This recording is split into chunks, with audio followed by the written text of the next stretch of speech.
Hello friends, welcome to my YouTube channel Simple Knowledge. Friends, जैसा कि thumbnail में आप देख रहे हैं, लिखा है कोहरा और कुहासा में अंतर। तो यदि हम बात करें कोहरे से, तो आप अवश्य परिचित होंगे कि कोहरा होता क्या है। परंतु क्या आप कुहासा के विषय में भी जानते हैं कि आखिरकार कुहासा होता क्या है और ये कोहरे से किस प्रकार भिन्न है, या दोनों में अंतर क्या होते हैं। तो यदि आप नहीं जानते तो चलिए आज हम आपको बताते हैं इसके बारे में। और ये भी हम जानेंगे कि दोनों में किस प्रकार भिन्नताएँ हैं, इनकी डिफिनीसन भी जानेंगे, उसके साथ साथ इनके बीच का अंतर भी जानेंगे। तो चलिए वीडियो को स्टार्ट करते हैं। तो फ्रेंड, जैसे कि आप देख पा रहे हैं, हम पीडीएफ पर आ चुके हैं जिसमें लिखा है कोहरा और कुहासा में अंतर। तो पहले हम इसकी डिफिनीसन जानते हैं कि हम कुहासा किसे कहेंगे और कोहरा किसे कहेंगे।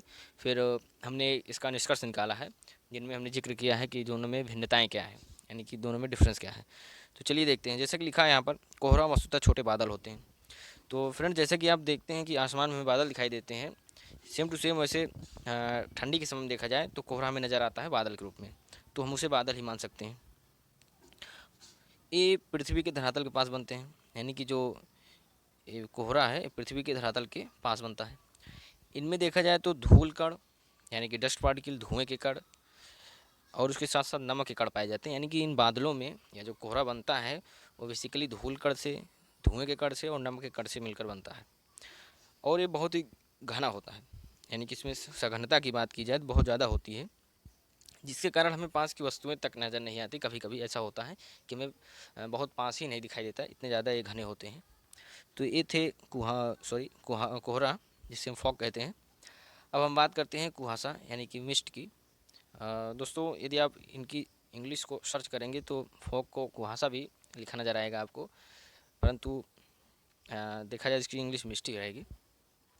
तो कुहासा जो है स्वतः बादल ही होते हैं, ये भी एक बादल के ही पार्ट ही हैं, जो धरातल पर बनते हैं, यानी कि धरातल के समीप बनते हैं पृथ्वी के। इनमें भी धूल कण, धुएं कण इत्यादि पाए जाते हैं। परंतु इसमें जो भिन्नताएं हैं, बेसिकली इसमें जो भिन्नताएं हैं वो हैं कि कुहासा, यानी कि इसे हम धुंध भी बोलते हैं, ये कुछ हल्के होते हैं। इन कंपैरिजन टू फॉग के ये हल्के होते हैं, जिसमें 1 से 2 किलोमीटर तक की चीज़ें हमें दिखाई देती हैं, यानी कि हम 1 से 2 किलोमीटर की चीज़ों को देख सकते हैं। परंतु कोहरा में ऐसा नहीं है, इसमें कभी कभी पास की वस्तुओं को भी नहीं देख सकते, क्योंकि ये घने बहुत ज़्यादा होते हैं।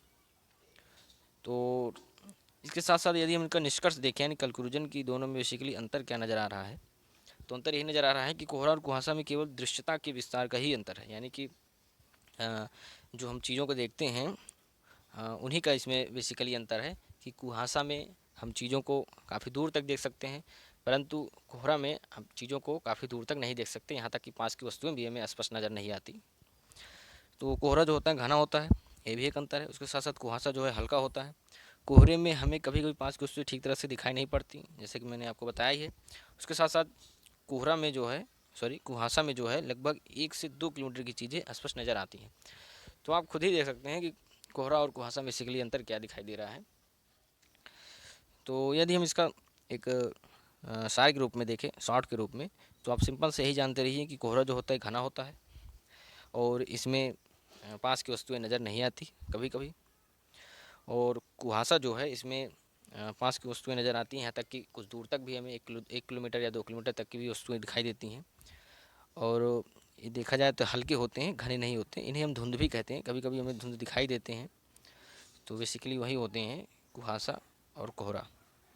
तो फ्रेंड्स, आई होप आपको समझ में आया होगा कि कुहासा और कोहरा में अंतर क्या होता है, और हम किसे कोहरा कहेंगे और किसे कुहासा कहेंगे।